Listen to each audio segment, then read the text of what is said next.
Inforradio presenta El Cuarto Programa, con Carlos Padilla. Vosotros sabéis perfectamente... Capítulo... ¿Dónde está el rompeolas? 16.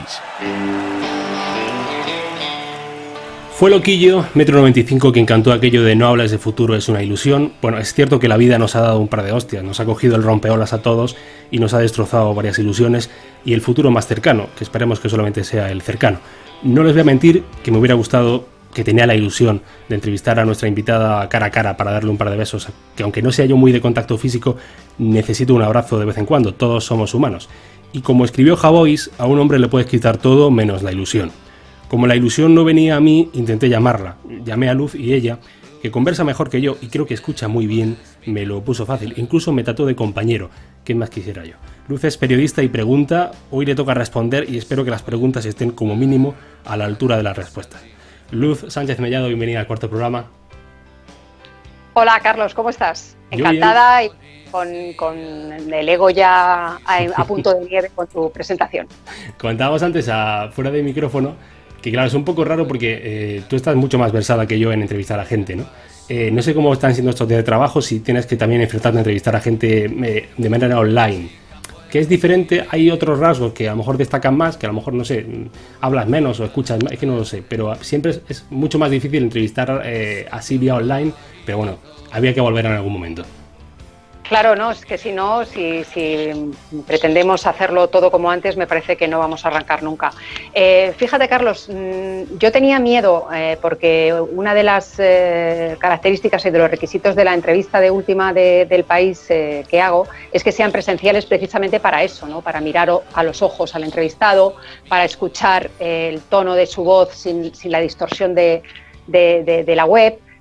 Para olerle, para ver cuál es su entorno. Y yo pensaba que al tener que hacerlas así, de esta manera, que me he tenido que descargar, yo que soy analógica, absolutamente me he tenido que descargar todas las aplicaciones estas de videollamada, pensaba que iba a perder frescura y probablemente estén perdiendo, pero estas primeras me están sorprendiendo porque, no sé, parece que nos relajamos, o sea, parece que esto es mentira, que no estamos hablando realmente, no nos estamos mirando, como cuando te miras cara a cara, y he encontrado que los personajes se relajan un poco. Parece que se quitan un poco la careta, se quitan el escudo y no les huelo, no les oigo con la voz natural, no les veo el brillo de los ojos, pero tengo la sensación de que están un poquito con la guardia baja todavía. Si esto se prolonga más de la cuenta, aprenderemos a enmascararnos igual que hacemos cara a cara. Nada más, lo veíamos otro día con Inés Ballester, una de las entrevistas que además tuvo mucha repercusión. Bueno, que algunos medios la reprodujeron sin citarte, que esto está muy feo. Pero es cierto que a lo mejor las condiciones a las que estamos expuestos ahora mismo, estamos más sensibles, no sé si estamos más abiertos y ya nos iremos cerrando todo ello. Yo quería preguntarte, que es una pregunta que yo me estoy haciendo y que ahora le haré a los invitados que vayan viniendo por aquí en el Cuarto Programa vía online, que es, ¿tú crees que saldremos mejor de esta como personas, como sociedad, o que todo volverá dentro de poco a lo mismo, seguiremos siendo los mismos?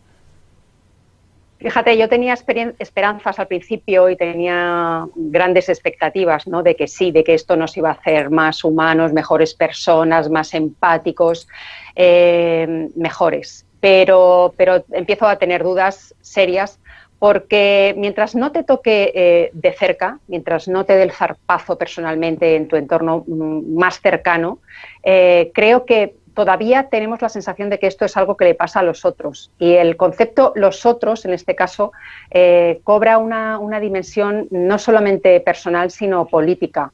Están los unos y los otros. Y estamos más polarizados que nunca, más enfrentados que nunca, con un clima irrespirable en las redes que se corresponde poco, yo creo, todavía con el tema en la calle. Fíjate, acabamos de salir a la calle. No nos hablamos. ¿Por qué no nos hablamos? Entre otras cosas porque la distancia física, a mí lo de la distancia social me chirría, la distancia física nos obliga a hablar a gritos. Solamente hablamos con los conocidos, con los desconocidos ya nadie puede iniciar una conversación. Creo que la vida que viene va a ser distinta, va a ser más difícil, va a ser más dura, va a ser más antipática. Ojalá me equivoque, pero creo que saldremos igual que hemos entrado. Los que le ha tocado de cerca la enfermedad, como Inés, que contabas que le ha dado el zarpazo, están muy blanditos. Estamos muy blanditos como como colectivo, pero individualmente yo creo que vamos a volver más duros, con la piel más gruesa, porque lo que estamos asistiendo, este clima de polarización y de odio, realmente llega a producir desesperanza en el ser humano, ¿no? Ojalá esto nos haga mejores, pero tengo la sensación de que este verano va a ser raro y desde luego no mejor que el pasado. Y además, yo creo que pasamos en una... Esto es que es muy interesante porque estamos pasando una montaña rusa de, no sé si de emociones, al menos yo, ¿no?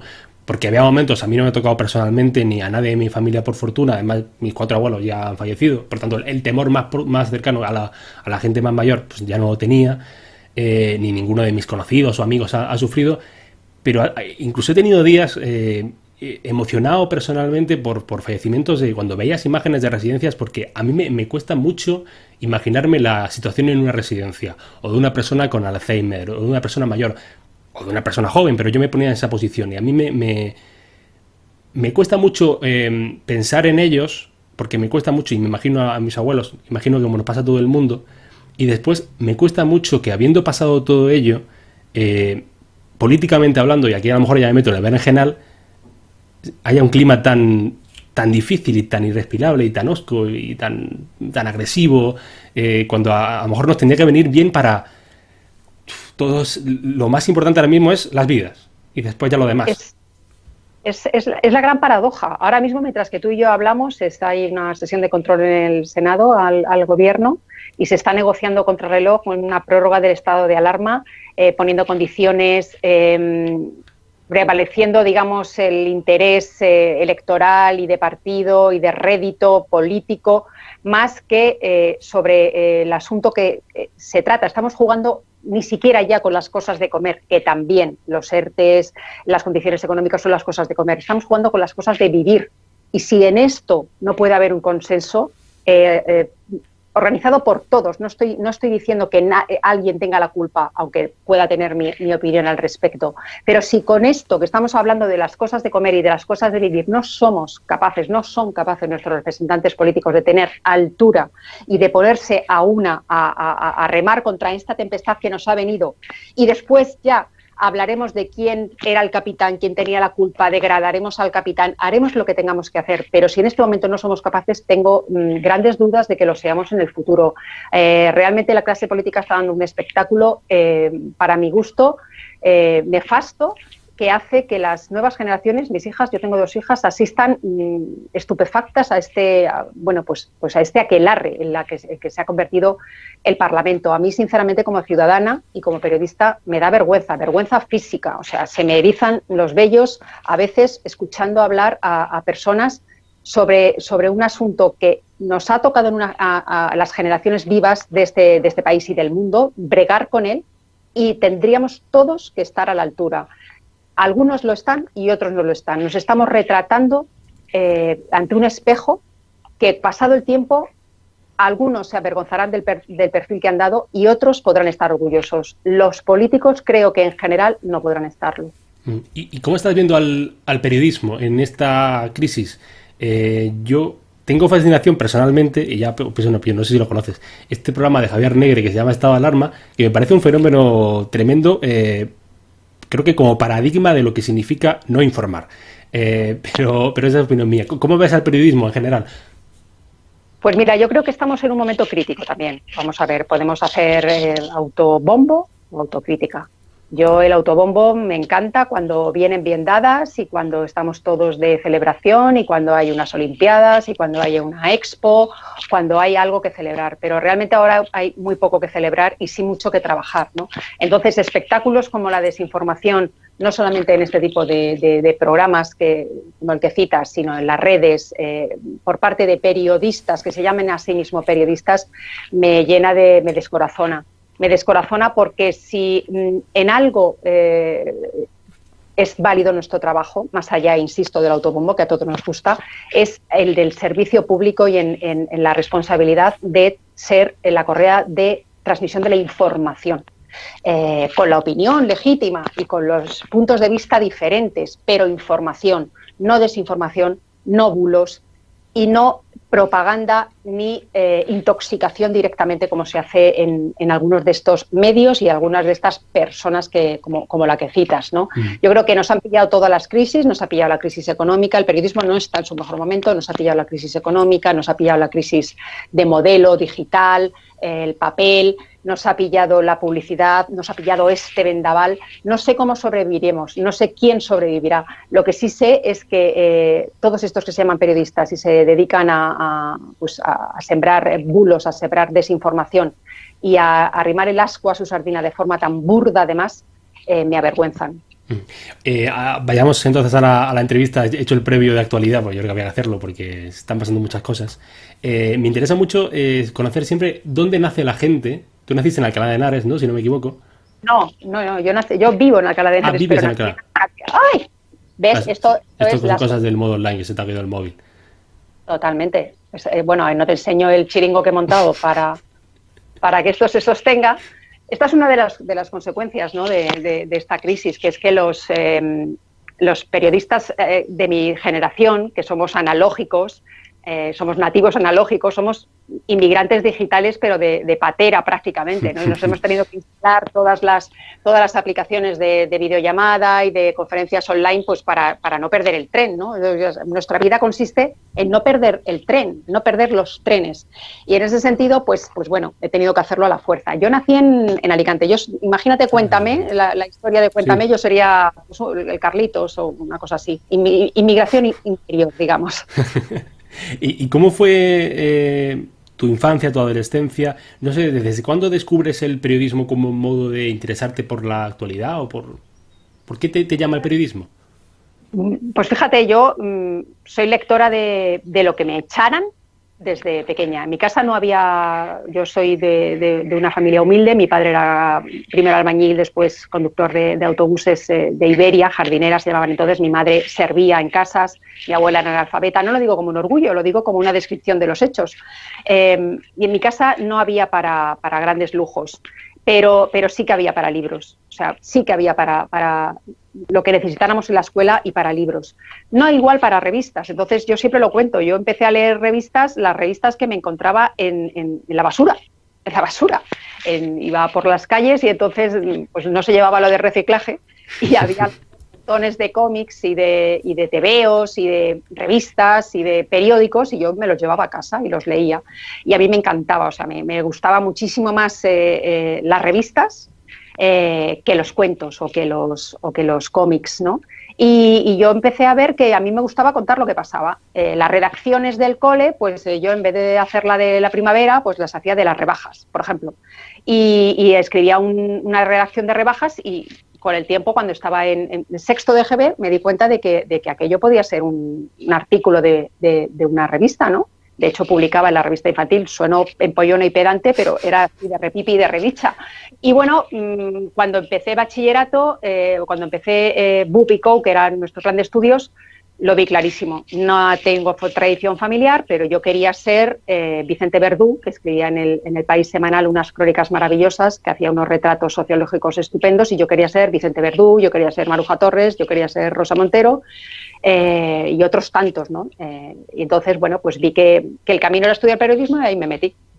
Y entonces estudias en la Complutense, ¿no? Si no tengo mal entendido.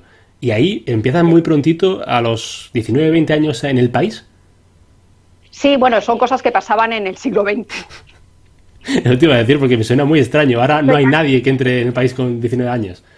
Esto ya no. Bueno, pues se juntaron un poco los astros, ¿no? En ese sentido. Yo estaba en primero o segundo de carrera y, como te digo, vivo en Alcalá de Henares. Aquí había un periódico local que se llamaba Alcalá Semanal, que lo llevaba un chaval, que luego tuvo un final desgraciado, ¿no? Era un chaval y, bueno, pues yo leía ese periódico. Una vez escribí una carta al director y me dijo, pues pásate por la redacción, y empecé a escribir ahí. Él, pues, fundó otra revista un poco más grande. Él de entonces era corresponsal del diario El País, aquí en la zona del Corredor de Henares, y me dijo, pues pásate por El País, que yo lo voy a dejar a ver si te quieren. Y yo, con todo mi morro y toda mi ilusión de 19 o 20 años, me planté en la redacción del País, en Miguel Juste 40, y le dije a Pedro, el conserje histórico del país, que estaba en la recepción, le dije, bueno, pues vengo de Alcalá de Henares, me gustaría hablar con alguien de la sección de Madrid, que entonces empezaba, y en aquella época pasaban estas cosas. Me presentaron a la jefa de sección, que entonces era Sol Fuertes, y Gaby Cañas, ahora presidenta de la agencia EFE, y me recibieron y me dijeron, pues manda cosas, y hasta hoy. Hasta hoy. La verdad es que, bueno, se juntaron los astros, pasaban aquellas cosas. Ahora tienes 7 másteres, 2 carreras, 7 idiomas y probablemente no tienes ese acceso. Son cosas que pasaban entonces y, bueno, algo habré aportado, pero la verdad es que esas conjunciones astrales ya no pasan. Y son ya 20 años, ¿no?, de experiencia en el país. Bueno, son más. ¿Más de 20 años? Son 30. 30 años. Largos. 30 largos, sí. Pues sí, si el sí, país sí. cumple ahora 44 años, tú es que llevas ya más de la mitad de vida del país. Pues sí, porque ya te digo que, bueno, tengo 53 y empecé a los 20, pues echa cuentas, 33. Y cuando uno mira hacia atrás, ¿cómo ves el pasado en el diario El País? Pues yo cuando entré allí era como entrar en pues yo qué sé, El Dorado. Esto puede sonar, insisto, en el autobombo de antes, ¿no? Pero es que era la Biblia, o sea, El País era la Biblia del periodismo, era el sitio donde todo el mundo quería estar. Por eso digo que en mi caso fue una conjunción astral, ¿no? Que esto tiene parte buena y parte mala, en el sentido de que bueno, toda mi carrera ha sido en el mismo medio profesional, con lo cual yo estoy agradecidísima, El País es mi casa, siempre lo digo. En la casa no siempre todo es bueno, ¿eh? En la casa hay tensiones, en la casa hay riñas, en la casa hay divorcios, en la casa hay celos, en la casa hay de todo. El infierno está en las casas, no está arriba, en el cielo no está arriba ni el infierno está bajo, todo está dentro de las puertas de las casas, ¿no? Y en ese periódico también. Pero entonces era, pues eso, el lugar en donde todo el mundo quería estar. Date cuenta que te estoy hablando de los años últimos 80, en los que había solamente la televisión pública, la 1 y la 2, las radios y 4 o 5 periódicos, El País, La Razón no, El País, ABC, ya Diario 16, ni siquiera estaba El Mundo. O sea, que era, pues eso, era el paraíso para un periodista. ¿Y cómo ha sido el cambio? Porque claro, tú que lo has vivido en primera persona, el cambio de digitalización, del proceso de decir, de no había ordenadores a todo lo que hay ya, gran parte es digital. ¿Cómo ha sido ese cambio en la redacción? Pues ha sido un cambio duro, como son todos los cambios. O sea, yo creo que los cambios tienen su dureza y su camino, ¿no? y su engrase. Yo cuando empecé trabajamos con unas máquinas en la exposición que se hizo de los 40 años del país, estaban digamos, recreadas escenas de las redacciones, de las distintas redacciones del país, que siempre ha estado en el mismo sitio, en nivel Juste 40, pero claro, han tenido distintas pieles según la capacidad tecnológica de los tiempos. Yo cuando llegué ya no había máquinas de escribir, pero mis compañeros me hablaban de las máquinas de escribir. Lo que había eran unas máquinas que parecían ET, con una pantalla así con un cabezón, y unas letras verde fosforito en la cual nos dejamos varias dioptrías todos los periodistas de generación, con unas teclas que había que aporrear para que te cogieran se llamaban ATEX. Era un tratamiento de textos, un editor de textos, no veías la foto, no veías nada más que veías las columnas. Y se maquetaba y se diseñaba a pedalín, o sea, con papeles, con pinturas, con spray, ni siquiera existían los post-it, con spray quitaban y ponían las fotos, se maquetaba de una forma muy artesanal. Entonces era un periódico era una escuela en sí mismo. Yo siempre digo que a ser periodista se aprende las redacciones, ¿no? Ya sea de prensa, de radio, de televisión. Y entonces allí, claro, yo tenía los mejores maestros, simplemente con oír hablar a los ni siquiera viejos, a los seniors del lugar, pues es que te mamabas el periodismo. O sea, yo oía a José Yoldi, Chicho Yoldi, oía a Camilo Valdecantos, o a la propia Maruja Torres, o a Rosa Montero, o a Miguel Ángel Villena, que fue uno de mis primeros jefes, la propia Gaby Cañas, cogían el teléfono y hablaban con un ministro, o con yo qué sé, con un diputado, o con un alcalde. Claro, es que aprendías a base de escuchar y a base de hostias, o sea, a base de hostias y a base de prueba-error, como se aprendía antes. Esa cadena de formación de los viejos a los nuevos y a los becarios, en aquella época funcionaba como un reloj. No estaba programado, simplemente había una cadena de transmisión del conocimiento y cadena de transmisión de la experiencia natural. no sé si eso todavía se sigue dando en las redacciones. Tengo mis dudas. Lo que sí sé es que con los ERES que han sacudido a esta profesión y con las reducciones de plantillas y demás, sí que se ha perdido ese mamar de los seniors, mamar de los mayores, que en un oficio como el periodismo es casi orgánico. O sea, se aprende por ósmosis, escuchando, oliendo la redacción. Yo siempre sostengo que hay una inteligencia colectiva que es mayor que la inteligencia individual de cada una de las personas que la forma. Entonces, la redacción del País era un espectáculo, y eso que ya no corría el alcohol. Cuando yo entré, claro, ya no... Eso te iba a decir. Y la imagen que tenemos, o al menos yo, los jóvenes de las redacciones antiguas, es mucho humo y después alcohol. Humo, sí.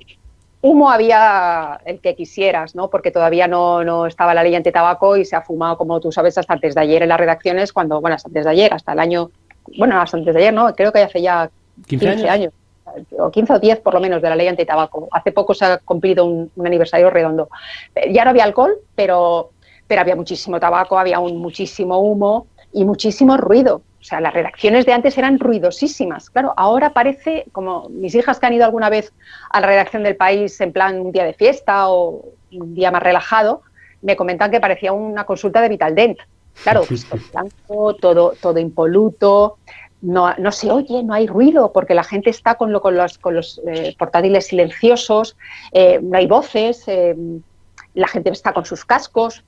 Bueno, una redacción de ahora parece pues Silicon Valley, y de hecho lo son, ¿no?, tecnológicamente, pero una redacción de antes era un pandemonium. O sea, era insultos, eran gritos, y era la vida realmente de un debate continuo, que yo creo que cuando hablo de la inteligencia colectiva me refiero a eso. Me refiero a que una redacción se supone que están los mejores o no de cada campo. Entonces, solamente escuchar discutir a los mejores en tribunales, o a los mejores en televisión, o a los mejores en cultura, joder, tienes que ser una ameba para no pillar algo.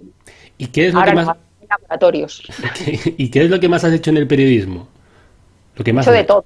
De todo. Todo. O sea, cuando me hablan de... Me hace gracia, ¿no?, cuando me dicen, es que tú eres columnista. ¿Qué?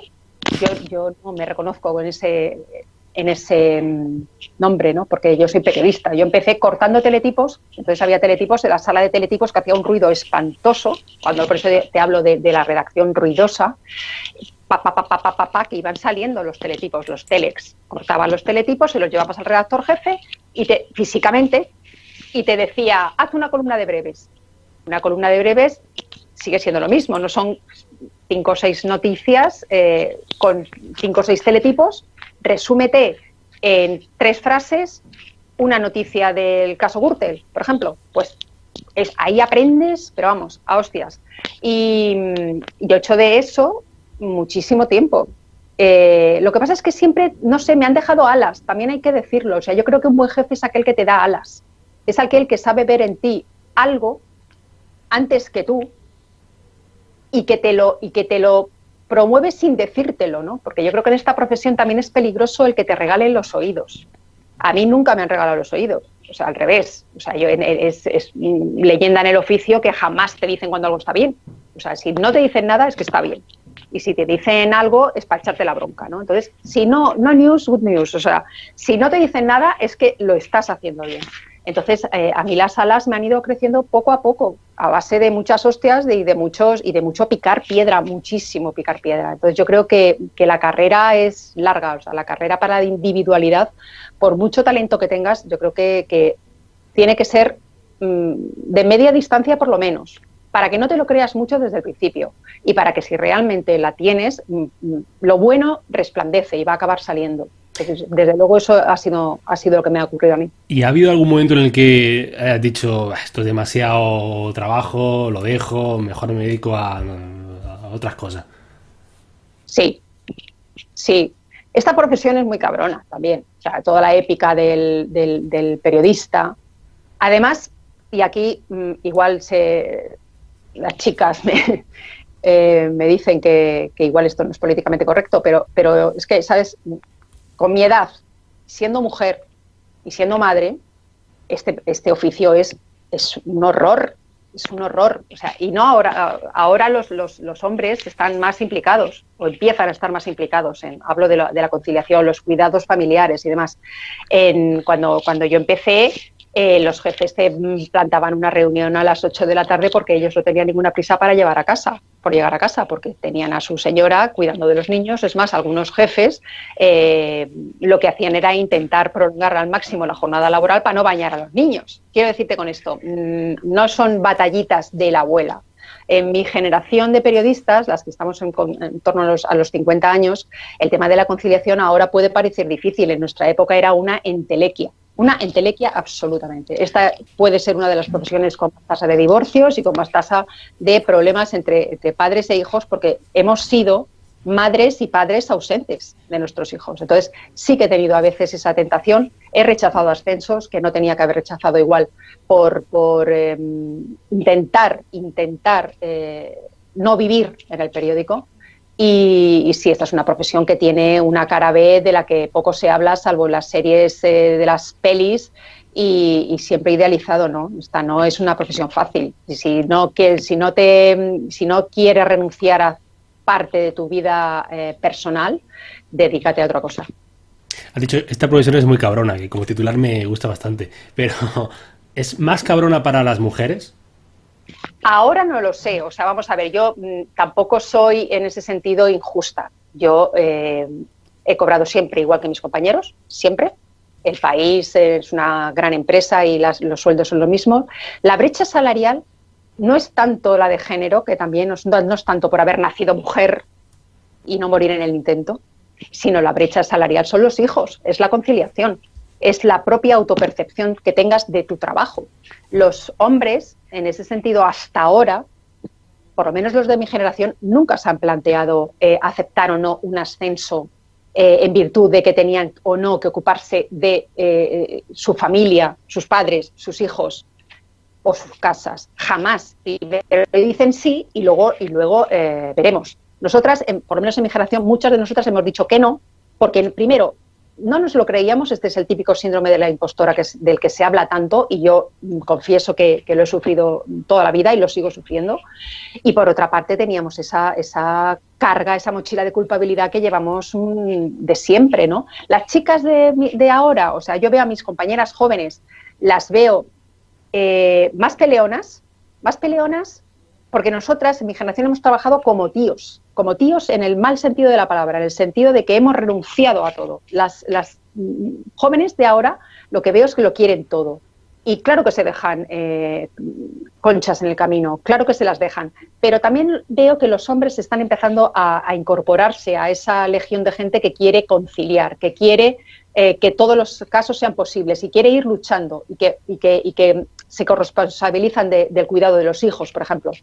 Conozco compañeros, caso insólito, que a las 7 dicen, me voy a bañar a los niños. Eso, en mi época, vamos, se hubiera considerado, pues no sé cómo decirte, o sea, es un marciano. Un ser extraño, sí.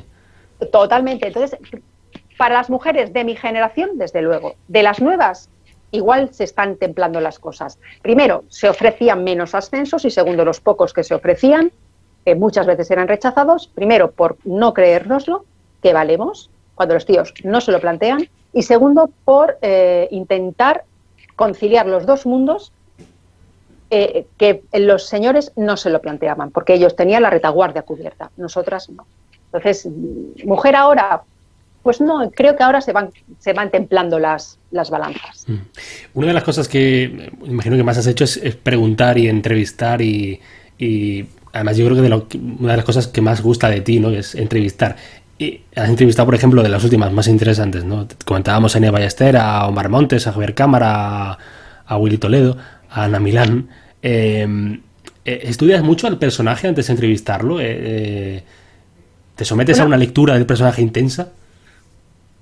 Una de las ventajas, muchas, que tiene la edad es que más o menos los conoces a todos. O sea, los conoces en el sentido de que, por ejemplo, Javier Cámara, Javier Cámara, que es más o menos de mi edad, pues conozco, no hace falta que me lo empolle mucho, lo conozco porque he visto sus películas, he asistido como espectadora a su trayectoria profesional. Otros no les conoces y sí que tienes que investigar un poquito más.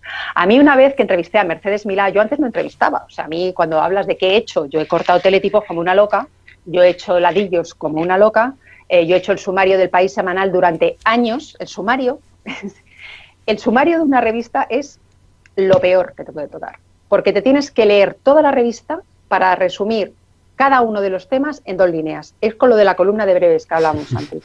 Pero para esa capacidad de síntesis, o sea, esa escuela, luego te sirve para todo lo demás. Tú dices, vaya mierda que me ha tocado, y para Twitter también.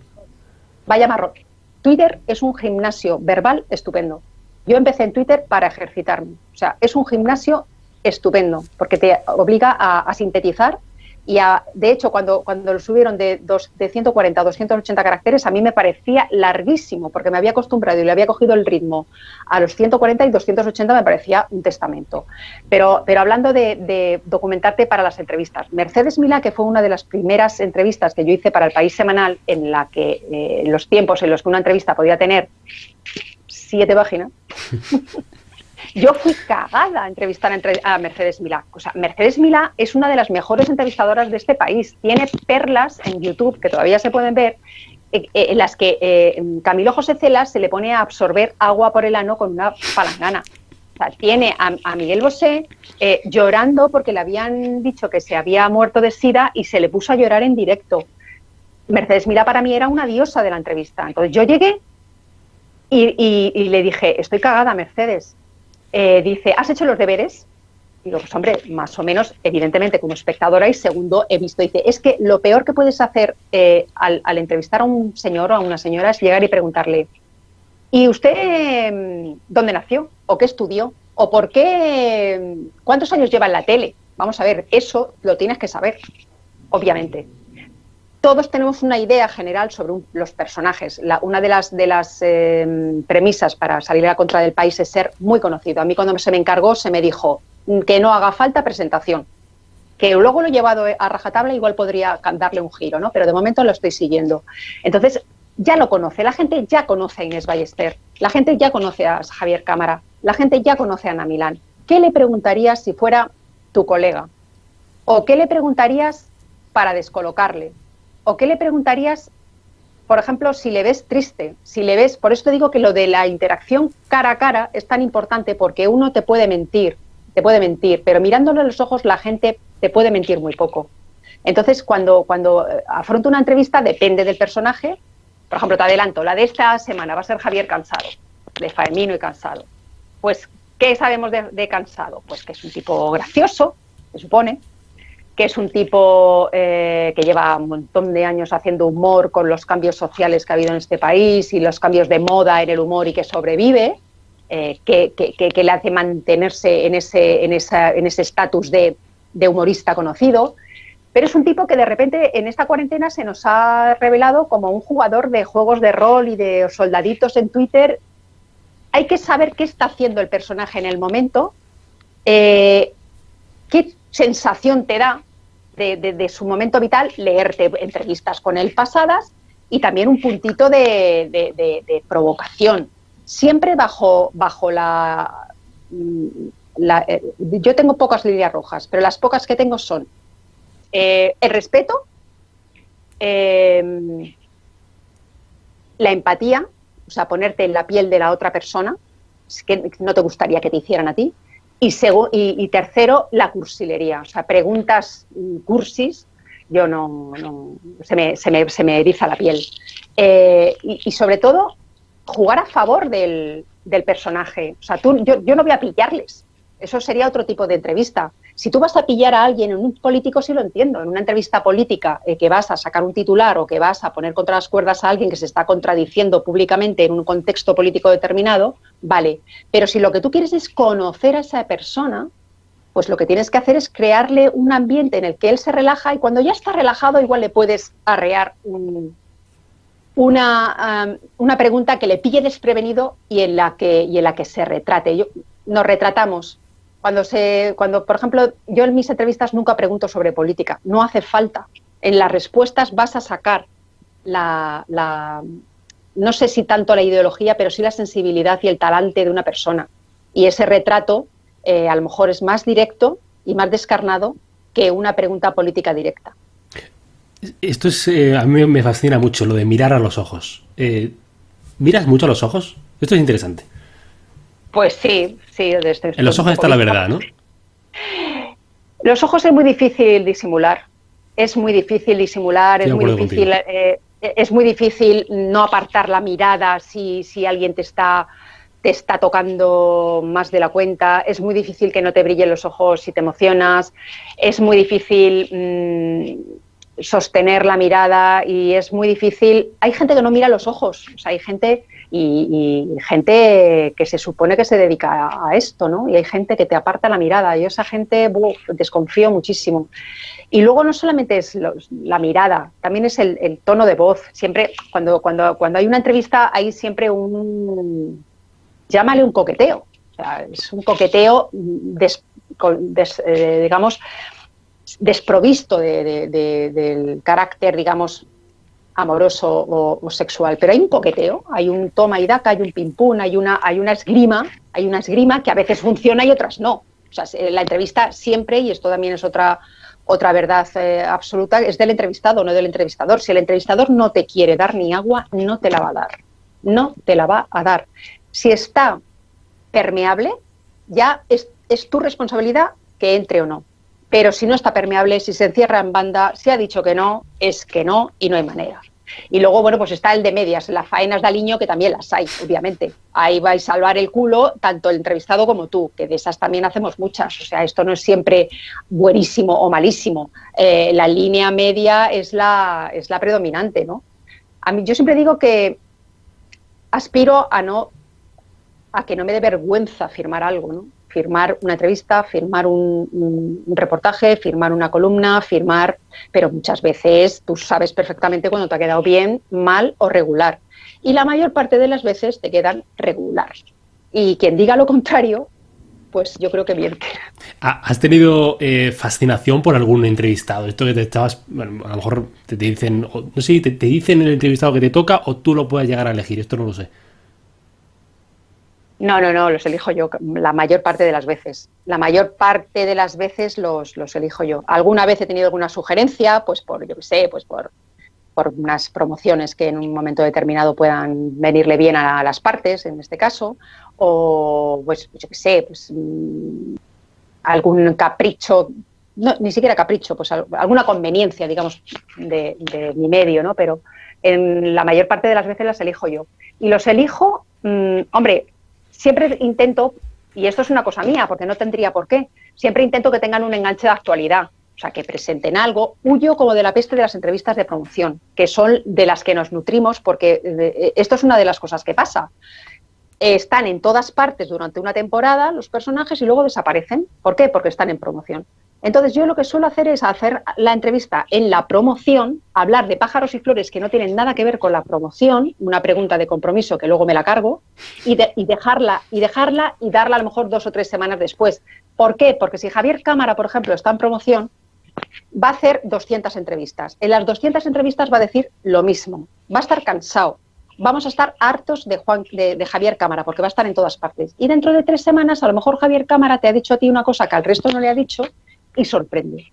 Entonces, bueno, pues normalmente se trata un poco de conjugar las dos cosas, que tengan cierta actualidad, que tengan cierta percha y hacer una entrevista intemporal que se pueda leer con el mismo interés hoy, que está de promoción, y dentro de 6 meses, porque tenga ese interés humano, que es a lo que aspiro. 2 preguntas. ¿Qué personaje ya fallecido te gustaría entrevistar o te hubiera gustado entrevistar? Y después, ¿cuál es el entrevistado que más te ha descolocado? Para bien o para mal, digo. Miguel Bosé es muy difícil de entrevistar. Puede ser maravilloso y puede ser el más duro de los hombres. Duro, de dureza personal, ¿no? Entonces, yo con Miguel Bosé, por ejemplo, he tenido entrevistas fantásticas y entrevistas que me he ido. O sea, que me he ido de la habitación pues porque de repente tocabas una tecla que no le gustaba y entonces mutaba en un ser básicamente agresivo, y yo creo que los periodistas tampoco estamos para que nos agredan. No estoy hablando, o sea, vamos a ver, quiero poner las cosas en sus justos términos, ¿no?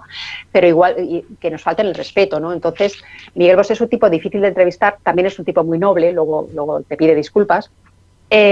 Un personaje que haya fallecido y que tuve el gusto de entrevistar y que me fascinó fue José Luis San Pedro, filósofo y economista y escritor.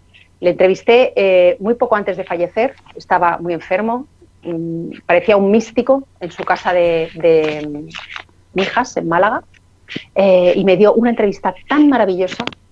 Y fíjate que yo, según la estaba haciendo, digo, no tengo nada. No tengo nada porque estaba sordo.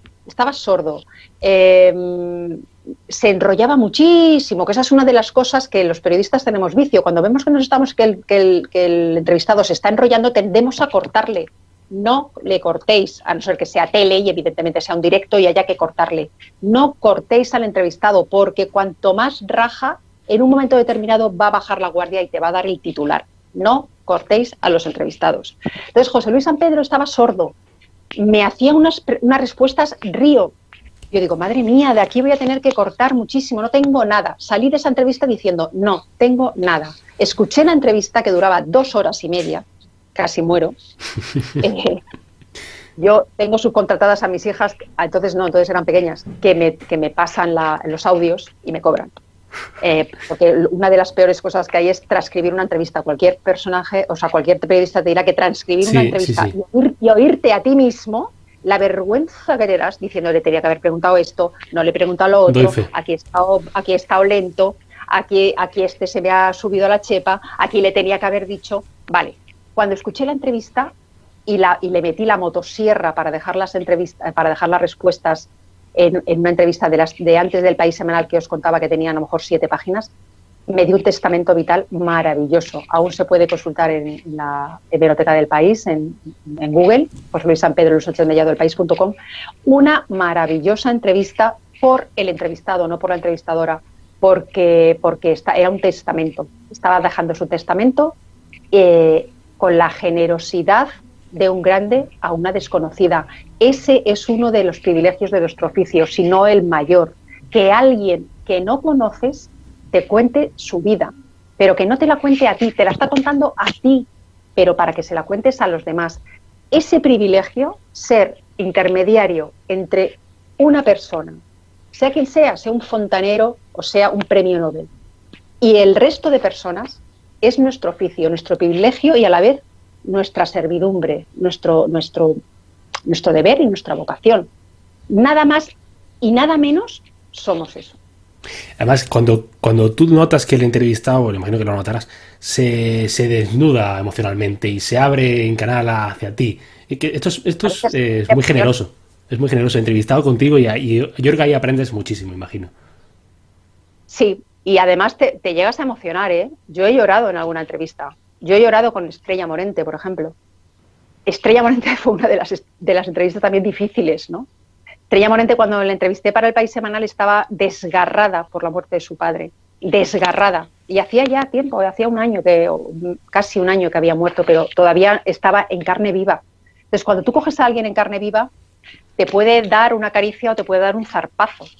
Entonces, yo también había perdido recientemente a mi padre y ahí tuvimos una pelea de huérfanas, no sé cómo decir, de dolor y me trató muy mal y me trató muy bien y lloramos y reímos. Estuvimos un día juntas porque hicimos un reportaje maravilloso que los que se hacían en la época dorada del País Semanal, con unos trajes maravillosos en el Museo del Traje, con Outomuro, que es un fotógrafo divino, sacando lo mejor de esa mujer, ¿no?, que estaba en carne viva. Fue un día dificilísimo y una de las entrevistas más memorables. También se puede consultar en el País porque se desnudó absolutamente. Se desnudó físicamente, la vi en bolas porque se estaba poniendo trajes y le vi el alma. Y entonces ahí realmente te das cuenta del privilegio que supone esta profesión.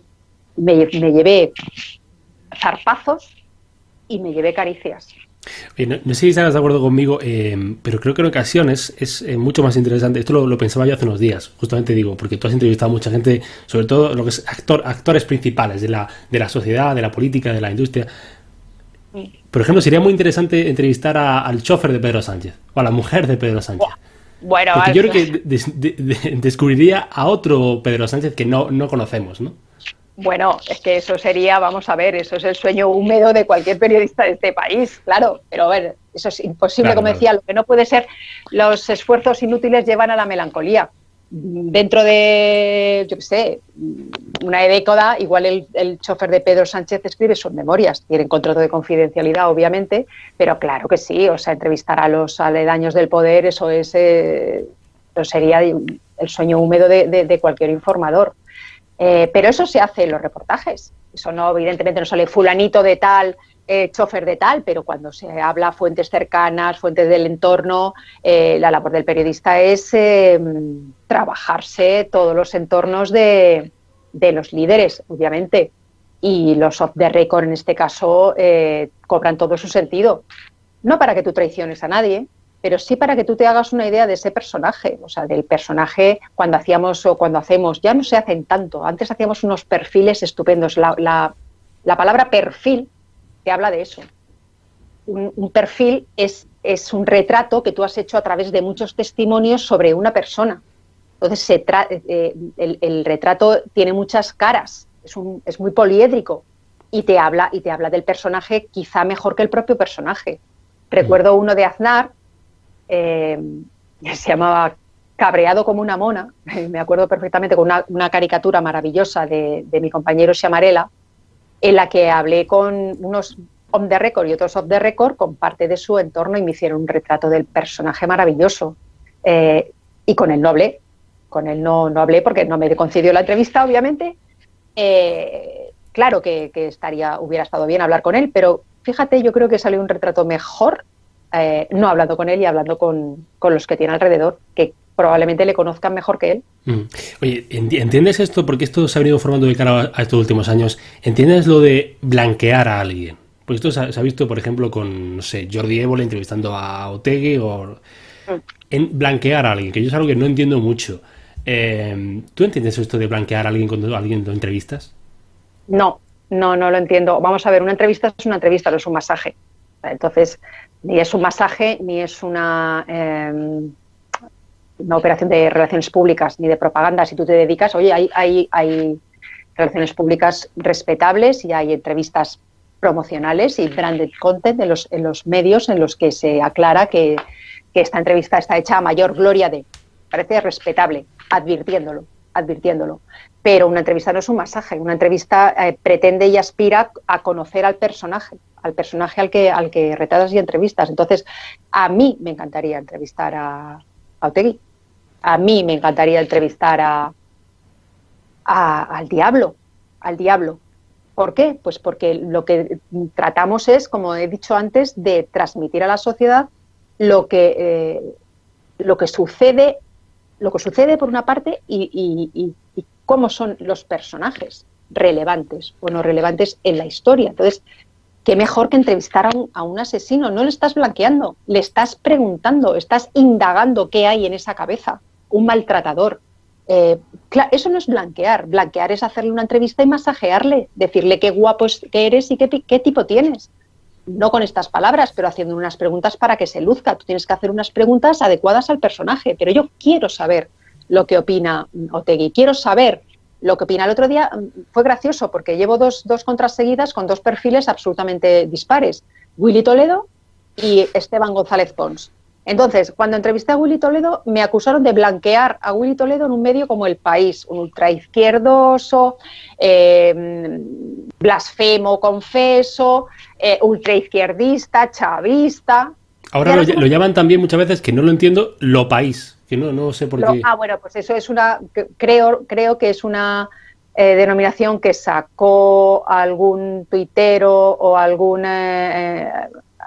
medio de la ultraderecha, pues no sé, como para hacerlo neutro, ¿no? Como para, no sé, con todos estos términos despectivos que unas veces me entero y otras no, como esto de Charo, cuando a mí muchas veces en Twitter me llaman Charo, que por lo visto Charo es una feminista solterona, con gatos en casa, que, no sé, feminista radical, de estas que odian a los hombres y cosas de esas. Como no me siento aludida en el retrato, ni siquiera me ofende, ¿no? Y Lo País, pues como no me siento tampoco, ni creo que mis compañeros se sientan retratados en esa caricatura que se han creado ellos, pues tampoco. Pues estos de Lo País me decían que blanqueaba a Willy Toledo.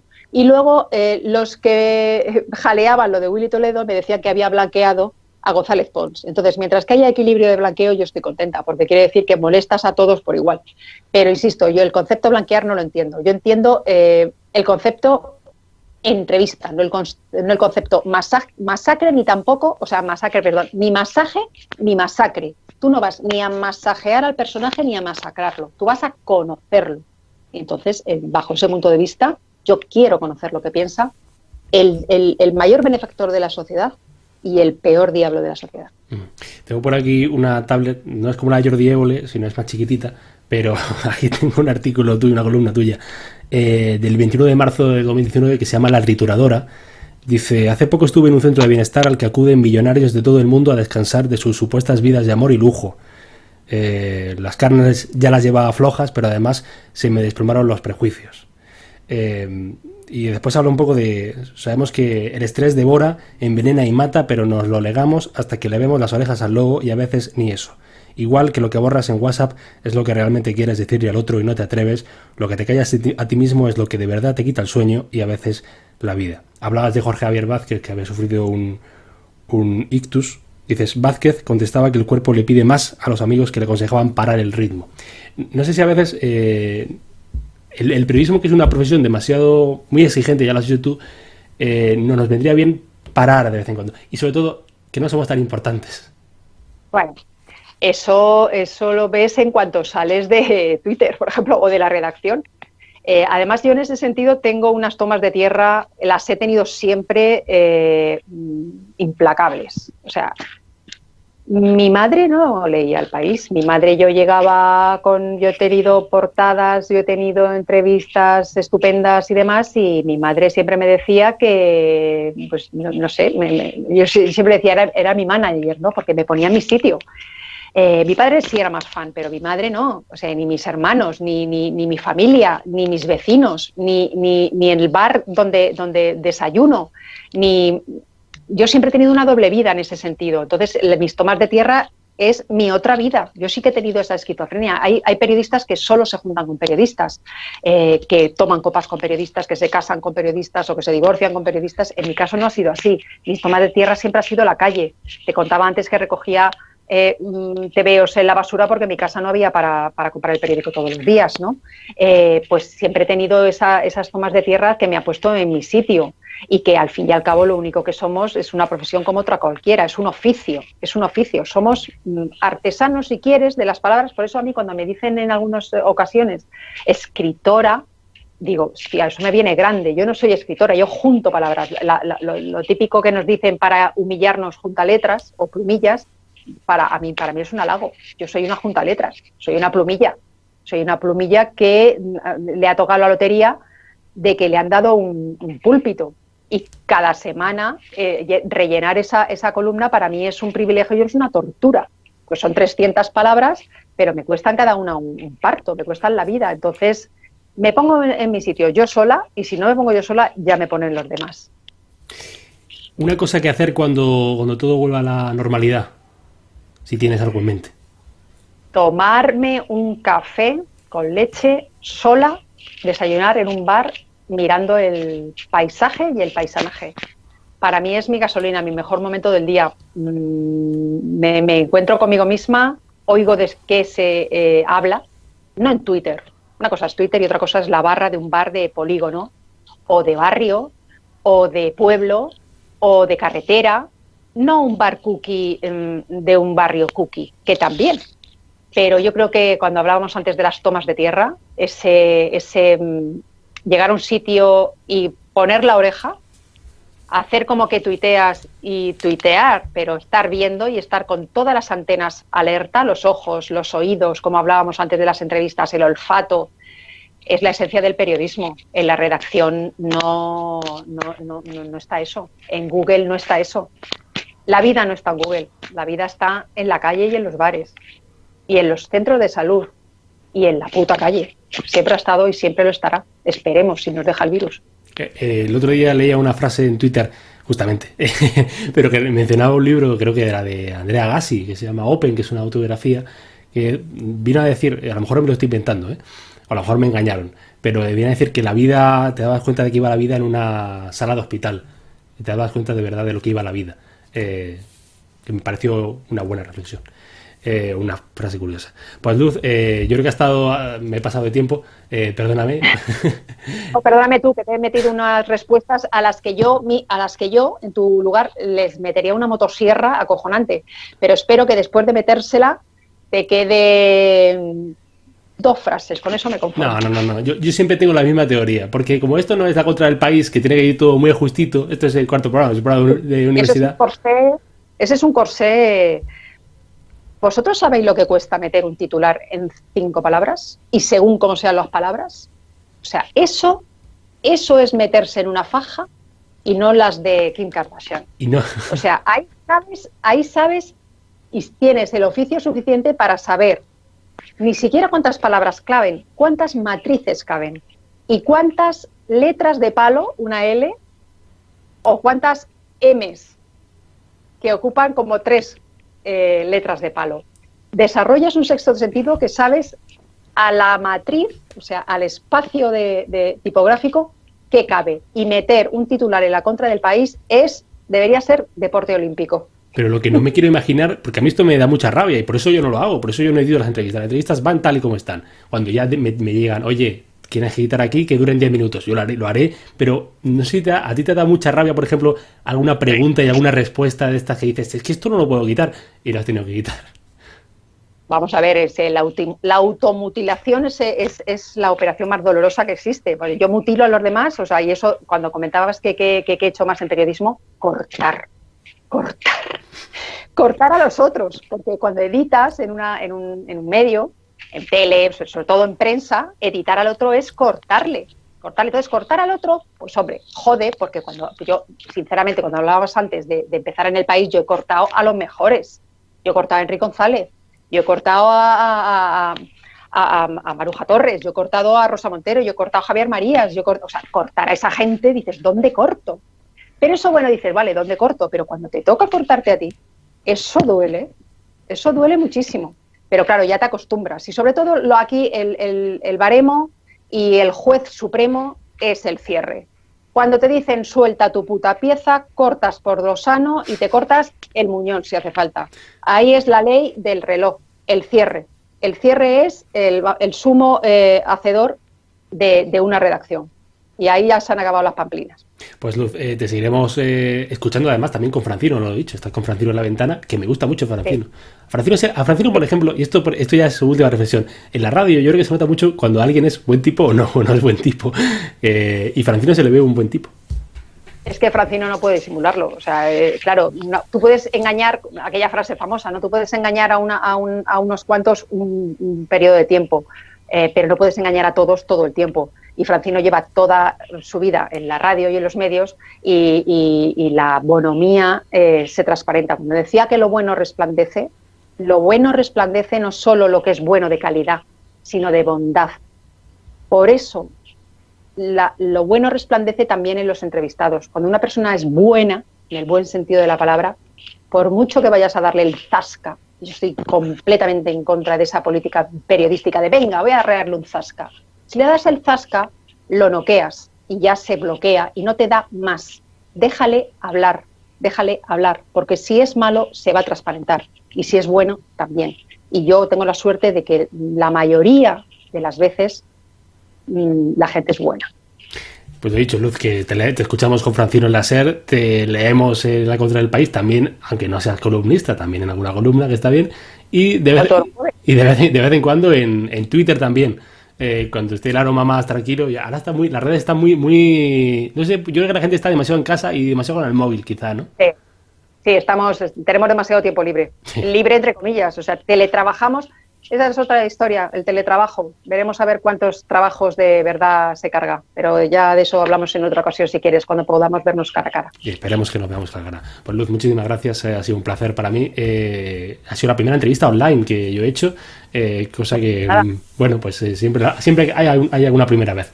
Esto es importante. Pues nada, muchas gracias. has hecho la sección con una señora súper analógica. Mucha suerte y chicos de la facultad, este oficio es maravilloso y cabrón al mismo tiempo, así que en vuestra mano está seguir aquí o girar por otro lado. Pues adiós, Luz, encantado. Hasta luego.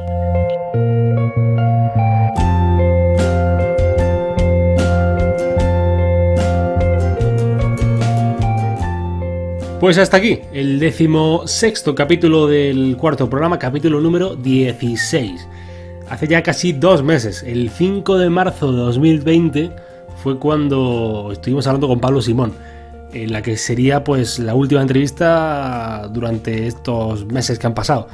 Claro, de por medio ha venido una pandemia y ha venido el coronavirus y hemos tenido que parar y hacer del cuarto programa un cuarto programa en cuarentena, con tertulia, con amigos, con compañeros y haciendo compañía en la radio. Han vuelto las entrevistas y la próxima semana, el próximo miércoles, volverá a haber entrevista, volverá a estar en YouTube, en ebooks, en Spotify y también pues nos pueden seguir en Instagram y @el cuarto programa y en Twitter @cuarto programa. Gracias a pues a Luz Sánchez Mellado por su tiempo, por su amabilidad, por sus palabras.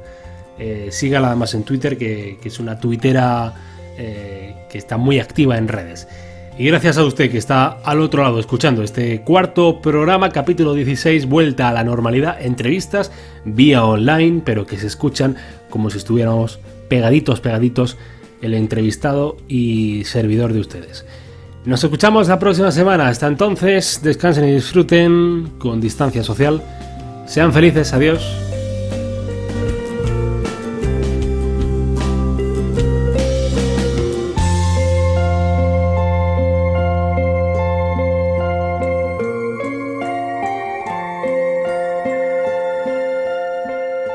Carlos Padilla, el cuarto programa.